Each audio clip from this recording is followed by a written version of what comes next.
Student, good morning. कैसे हैं आप लोग? उम्मीद करते हैं अच्छे ही होंगे। तो आइए बच्चे, मैं आपको सबसे पहले आज कुछ जानकारी देना चाहता हूं। आज मैं आपके बीच क्लास 10 बिहार बोर्ड के लेक्चर को लेकर आया हूं। मैं सबसे पहले आपको जानकारी दे दूं, जो भी बच्चे 10th का इस बार 10th में गए हैं और 10th की तैयारी करना चाहते हैं, उन सारे बच्चे को मेरी तरफ से ढेर सारी शुभकामनाएं कि आप अपने जो आपका जो डेस्टिनेशन है उसमें आप जरूर कामयाब होंगे। ईमानदारी से पढ़ें और अपने टाइम का सदुपयोग करें। जो भी बच्चे इस बार क्लास 10th में है, उन सारे बच्चों से मैं ये मैसेज देना चाहता हूं कि आप बुक तो पढ़ते जरूर हैं, लेकिन आप सबसे पहले ये अपने आप को जज करें कि हम कौन सा बुक प्रीफर करें अपनी पढ़ाई के लिए, ताकि मेरी पढ़ाई बहुत बेहतर तरीके से हो और मैं 10th के बाद जो भी कॉम्पिटिटिव एग्जाम्स है, जैसे बहुत सारे एग्जाम है कॉम्पिटिटिव जो 10th के बाद ही होता है, डिप्लोमा लाइक होता है, बहुत बच्चे आईटीआई की तरफ मूव कर जाते हैं। तो आपको पता होना चाहिए वहां कॉम्पिटिटिव में क्वेश्चंस भी उसी टाइप के आते हैं। तो आपकी अगर तैयारी अच्छी होंगे, आपका अगर बेटर परफॉर्मेंस रहेगा आपके क्लास में, आपके सिलेबस में, तो उम्मीद करते हैं कि आप बेहतर ही करेंगे उस एग्जाम्स में ही।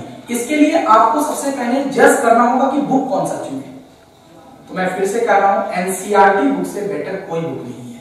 आप एनसीईआरटी बुक खरीदिए और एनसीईआरटी बुक का लाइन टू लाइन टच करें, उसके समरी को भी पढ़ें, बीच में जितने क्वेश्चंस आते हैं उसको भी टच करें। अभी बहुत सारे बच्चे भारती भवन बुक को फॉलो कर रहे हैं, तो भारती भवन बुक को साइड बुक आप रखिए, वो एक साइड बुक की तरह उसको यूज कीजिए, लेकिन जो आप मेन बेस बनाने के लिए यूज करेंगे वो एनसीईआरटी।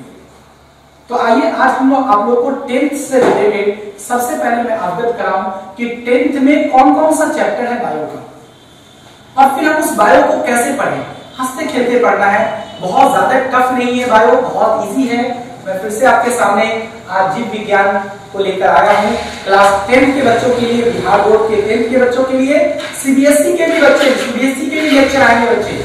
वेट एंड वॉच, आप वेट करते रहो। सीबीएसई का भी, सीबीएसई क्लास के बच्चे आपके लिए भी मैं लेक्चर डालूंगा। आप सबसे पहले तो सब्सक्राइब करो, मेरे जो टचलाइन स्काई इंस्टीट्यूट बिरौल है उसको सब्सक्राइब करो, लाइक करो, कमेंट करो, ताकि मैं जो भी वीडियोस है वो आपको टाइम टू टाइम मिलता रहे। आइए मैं आपको डिस्कस करूं। देखिए, जो बायो है क्लास 10th का, वो बहुत ज्यादा बड़ा नहीं है, बहुत छोटा हलवा है सूजी का, जैसे खाते हो बच जाता है वैसे ही बायो बच जाएगा, कुछ भी नहीं है बायो में। सबसे पहला चैप्टर है इसका जैव प्रक्रम पोषण।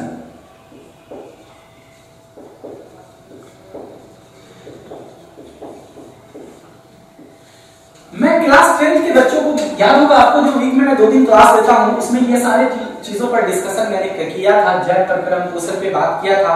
मैं इस क्लास में रिमाइंडर आपको करा दूं फिर से कि जैव प्रक्रम पोषण है क्या। तो बच्चे देखो, हर चीज का तोड़ होता है, संधि विच्छेद, आप तोड़ दो, आंसर आपके सामने है। कहा जाता है, किसी बूढ़े पुराने ने कहा है, किसी पहले के लोग कहते थे ऐसा थे कि किसी भी क्वेश्चन, जब कहीं से क्वेश्चन राइज हो तो उसके ठीक नीचे झांको, उसका आंसर वही रहता है। लेकिन हमारे देखने का नजरिया पता नहीं कैसा होता है कि हमें आंसर नहीं मिल पाता है। तो आप ये सोचो, अपने सेंस ऑफ, जो आपका जो सेंस है, आपका जो थिंकिंग है, सोचने की जो थिंकिंग है, उसको, जो सोचने की जो क्षमता है, जो आपकी कैपेबिलिटी है, जो आपका पोटेंशियल है, उसको यूज करो और पहले झांको क्वेश्चन के अंदर। तो झांकिए जैव प्रक्रम में।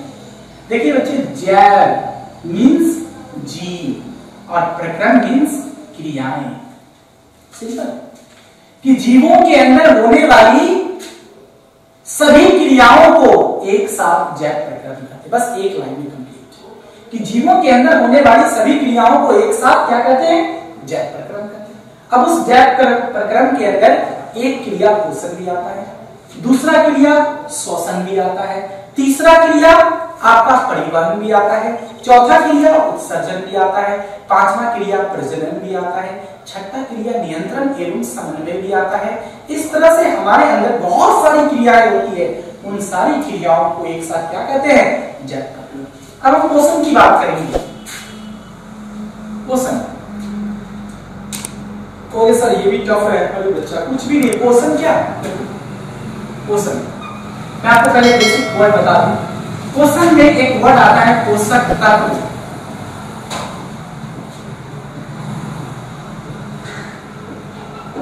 पोषक तत्व अंग्रेजी में कहते हैं इसको न्यूट्रिएंट। पोषक तत्व क्या है? तो आप जो खाना खाते हो, चावल, दाल, दूध, दही, अंडा, मछली, मीट, जो भी आप खाते हैं उसमें क्या पाया जाता है? वो तो भोजन है ना, उसमें क्या होता है? उसके अंदर पोषक तत्व होता है।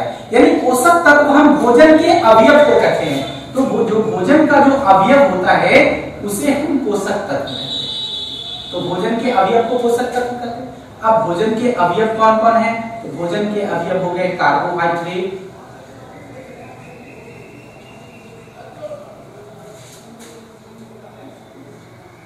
Protein, vitamins, fat. फैट को हम लोग लिपिड्स भी कहते हैं, इसको हिंदी में वसा कहते हैं। इसके बाद आ गया मिनरल्स प्लस साल्ट्स। अच्छा, एक चीज और होता है, रफेज। रफेज क्या है? रफेज बेसिकली हमारे जो खाना जो हम खाते हैं, तो जो इंटेस्टाइन है उस इंटेस्टाइन के अंदर जो मूवमेंट होता है, वैसा कैसा मूवमेंट? तो पेरिस्टाल्सिस मूवमेंट होता है, जिसको हिंदी में कर्माकुंचन कहते हैं। तो कर्माकुंचन में क्या होता है? संकुचन और शीतलन जैसी क्रियाएं होती है, जिसके कारण हमारी पाचन तंत्र बढ़िया से काम करती है।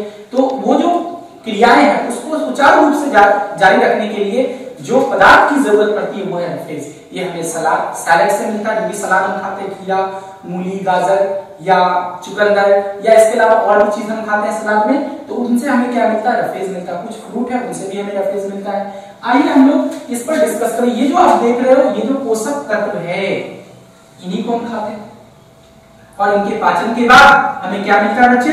ऊर्जा मिलता है। तो इस कंप्लीट प्रोसेस को हम लोग कहते हैं पोषण। तो पोषण को हम एक तरह से परिभाषित कर सकते हैं कि पोषक तत्व के पाचन के फलस्वरूप जो जीवों को ऊर्जा मिलती है, इस क्रिया को पोषण कहते हैं। सिंपल है। पोषक तत्व के पाचन के फलस्वरूप जो जीवों को ऊर्जा मिलती है उसे हम क्या कहते हैं? पोषण कहते हैं। अब पोषण का कितना प्रकार? तो पोषण का दो प्रकार होता है, स्वपोषण, परपोषण।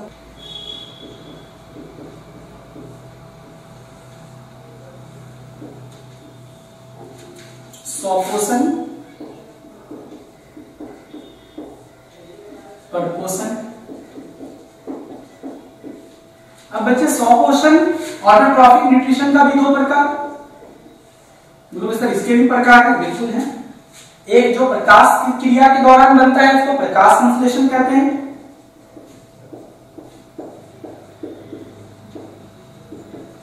और एक जो रसायन के द्वारा बनता है उसको रसायन संश्लेषण कहते हैं।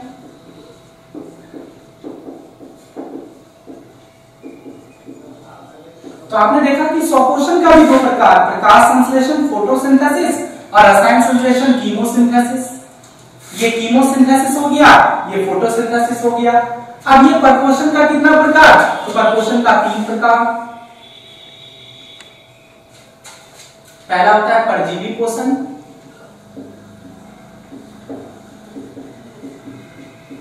दूसरा होता है मृतजीवी पोषण,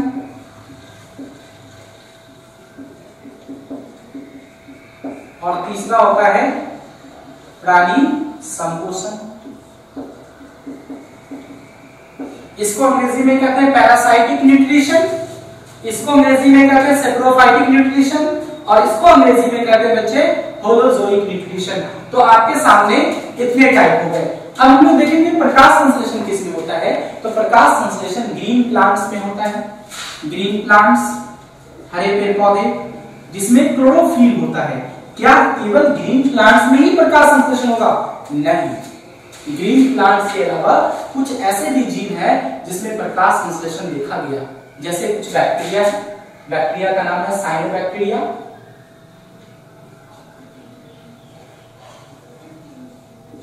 साइनोबैक्टीरिया। इस साइनोबैक्टीरिया को हम लोग कहते हैं बीजीए, ब्लू ग्रीन एल्गी, नील हरित शैवाल। इसमें भी प्रकाश संश्लेषण की क्रिया होती है। कुछ प्रोटिस्टन है, जैसे गायटन्स है, डेस्मिड है, ये सब क्लास 9 की चीजें बच्चे। डेस्मिड, गोल्डन, क्लास 9 में सबका डिस्कशन किया। गायटन, डेस्मिड, गोल्डन एल्गी जिसको बोलते हैं सुनहरा शैवाल, ठीक है। उसके बाद डायनोफ्लैजलेट,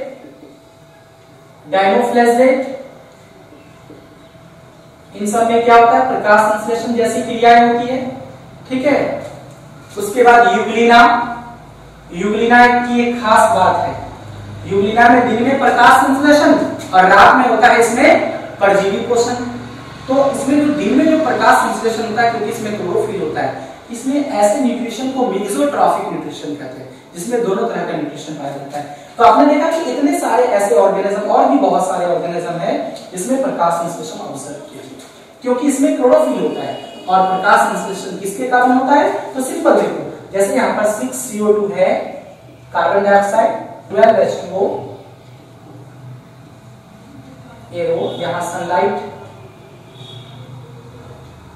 सनलाइट प्रकाश, सूर्य का प्रकाश, और यहाँ क्लोरोफिल। तो मैं आपको बता दूं कि ये कार्बन डाइऑक्साइड गैस और वाटर, यानी 6 मोल है CO2 का और 12 मोल है वाटर का, इन दोनों का रिएक्शन अगर सनलाइट और क्लोरोफिल के प्रेजेंट में होता है, ये बनाता है ग्लूकोज C6H12O6, जो बाद में चलकर स्टार्च के फॉर्म में स्टोर हो जाता है। और यहाँ पर 6H2O रिलीज होता है और 6O2 यानी ऑक्सीजन भी रिलीज होता है। तो ऑक्सीजन के ऊपर जो एरो मैंने ऊपर की तरफ लगाया, क्योंकि ये एटमॉस्फेयर में चला जाता है, तो ये क्या एक प्रकाश संश्लेषण अभिक्रिया है और ये इन सारे जीवों में होता है। इसी क्रिया को प्रकाश संश्लेषण कहते हैं। अब ये कैसे कैसे होता है, इसमें कौन कौन सा स्टेप इन्वॉल्व होता है, तो प्रकाश संश्लेषण के दौरान CO2 का आगमन कैसे होता है, ऑक्सीजन कैसे निकलता है, ठीक है, यहाँ ऑक्सीजन कैसे निकलता है, स्टोमेटा क्या है, उसके बाद कैसे कोई भी प्लांट्स या कोई भी प्लांट जो है वाटर को एब्जॉर्ब करके लीफ तक ले जाता है, ट्रांसपीरेशन क्या होता है, इन सब का जिक्र हम करेंगे, लेकिन नेक्स्ट वीडियो में करेंगे। लेकिन उससे पहले मैं छोटा सा शॉर्ट में रसायन संश्लेषण के बारे में बता दूं। रसायन संश्लेषण के बारे में डिस्कस करूं। रसायन संश्लेषण क्या है, तो ये बैक्टीरिया में होता है, जैसे नाइट्रोसोमोनास बैक्टीरिया है, नाइट्रोसोमोनास ये एक बैक्टीरिया है जो नाइट्रोजन फिक्सेशन में हेल्प करता है, नाइट्रोजन स्थिरीकरण में मदद करता है, और ये केमिकल यानी कुछ ऐसे इनऑर्गेनिक सब्सटेंस को लेकर के और फिर ये फूड बनाता है। तो इस तरह की, क्योंकि ये केमिकल के प्रेजेंस में होता है, इसलिए ऐसे सिंथेसिस को, ऐसे संश्लेषण को हम लोग रसायन संश्लेषण करते हैं। एक और बैक्टीरिया है जिसका नाम है green sulphur bacteria, green sulphur bacteria, इसमें भी रसायन संश्लेषण होता है। तो आपने देखा कि ये बेसिकली बैक्टीरिया में होता है, जीवाणु में होता है। किसमें होता है बच्चे, जीवाणु, बैक्टीरिया को कहते हैं, उसमें होता है। फिर परपोषण की चीजों को हम देखेंगे कि परजीवी पोषण क्या होता है। तो परजीवी में आपने सुना होगा कि जैसे कोई भी जीव होते हैं जिसके शरीर के अंदर कोई अगर कोई भी माइक्रोब्स या सूक्ष्मजीव या कोई ऐसा, जैसे प्लांट में भी देखोगे, प्लांट में भी परजीवी है, अमरगत्ती का नाम सुना होगा आपने, पौधे पर रहता है और उसमें जो स्टेम में लीफ नहीं होता, स्पाइन होता है, उससे वो क्या करता है, मेन तरह से फूड को एब्जॉर्ब करता है, वो परजीवी पोषण हो गया। यानी परजीवी का मतलब होता है कि दूसरे जीव से भोजन तो लेगा, वो बदले में हानि भी पहुंचाता है। तो ऐसे पोषण को परजीवी पोषण कहते हैं। मृत जीवी पोषण कहते हैं सड़े गले चीजों से अपना भोजन प्राप्त करना, मरे हुए जीवों से अपना भोजन प्राप्त करना। ये बेसिकली कवक में होता है, फंजाई में होता है। आपने फंजाई में मशरूम को देखा होगा, जिसको हम लोग कुकुरमुत्ता कहते हैं, गोबर छत्ता कहते हैं, हिंदी में इसका नाम कुकुरमुत्ता भी है, गोबर छत्ता भी है, इसको मशरूम कहते हैं। इसमें सबसे ज्यादा प्रोटीन होता है, इसलिए इसको सिंगल सेल प्रोटीन में भी रखा गया। ये जो मशरूम होता है, इसको हम लोग फूड के रूप में भी इस्तेमाल करते हैं। ये क्या है, ये बेसिकली वैसे जगह पर होता है जहाँ पे सड़ा हुआ चीज होता है, सड़ा गला चीज होता है, कुछ ऐसे जैविक पदार्थ जो सड़ते रहते हैं, वहां पर ये ग्रो कर जाता है, वहां से अपना न्यूट्रिशन प्राप्त करता है। तो ऐसे पोषण को मृत जीवी पोषण कहते हैं। और प्राणी संपोषण, ये एक चीज और बता दूं, मृत जीवी पोषण हमारे एनवायरनमेंट के लिए बहुत बेहतर है, क्योंकि ये क्या करता है, हमारे एनवायरनमेंट में सड़ने वाली चीजों को डिकम्पोज करके सॉइल में कन्वर्ट कर देता है। प्राणी संपोषण की बात करें तो प्राणी संपोषण मतलब ऐसा पोषण जिसमें जीव अपना भोजन प्राप्त तो करता है, लेकिन किस रूप में, ठोस और द्रव के रूप में प्राप्त करता है, उसे हम प्राणी संपोषण कहते हैं। मैं आपको बता दूं, होलोजोइक इसकी अंग्रेजी होती है, और मैं बता दूं ये उन्हीं में होता है जिनमें मौत होता है, यानी मुंह होता है, वो जीव प्राणी संपोषण करता है। तो प्राणी संपोषण की क्रिया जो है ये हम लोगों में होता है, अमीबा में होता है, पैरामीशियम में होता है, और भी बहुत सारे जीव हैं जिसमें प्राणी संपोषण होता है। इसके बाद जो भी डिस्कशन है वो हम लोग नेक्स्ट लेक्चर में करने वाले हैं। इसके बाद हम लोग बात करेंगे। और याद रखिए, बहुत बच्चे जो 10th क्लास मुझसे पढ़ रहे थे, उन्हें ये सारी चीजें मैंने पढ़ाया था क्लास में, वो आप ये मत सोचें कि सर यहीं तक रह जाएंगे। मैं टोटल लेक्चर आपको अपडेट करता रहूंगा और सारा चैप्टर आपने 6-7 चैप्टर ही है, वो मैं टोटल बता दूंगा, आपको खत्म कर दूंगा, कोई ज्यादा नहीं है आपके लिए, वो बहुत आसान है। आप मेरे वीडियो को जरूर लाइक और कमेंट करें, ताकि जो भी वीडियोस हैं मुझे भी लगेगा कि बच्चे को अगर समझ में नहीं आ रहा तो आप कमेंट में वहां लिख सकते हैं कि सर यहाँ पर ये पॉइंट नहीं समझ सके, तो मैं उसको देखूंगा, फिर उस पर मैं आपको रिप्लाई दूंगा कि इसको कैसे समझना है। तो आप कमेंट जरूर करें, हो सकता है आपके समझने में बहुत सारे बच्चों को एग्जाम्पल से रिलेटेड अगर दिक्कत हो वो हमसे पूछ सकते हैं। तो कमेंट जरूर करें, वीडियो देखने से नहीं होता, कमेंट करने से होता है। और कॉपी लेके रखें, कलम लेके रखें, जो भी मैं पढ़ाऊं उसको लिखते चलो, और साथ में बुक को भी पढ़ो, एनसीईआरटी पढ़ो, और साइड बुक जो आप पढ़ते हो, भारतीय वर्ग जो भी बुक पढ़ते हो उसे भी आप पढ़ो। सीबीएसई छात्र मैं फिर से आपको मैसेज देना चाहता हूं कि आपके लिए भी लेक्चर जरूर आएगा, वेट कीजिए, बहुत जल्द आपके लिए भी मैं लेक्चर लेके आऊंगा। थैंक यू, जय हिंद।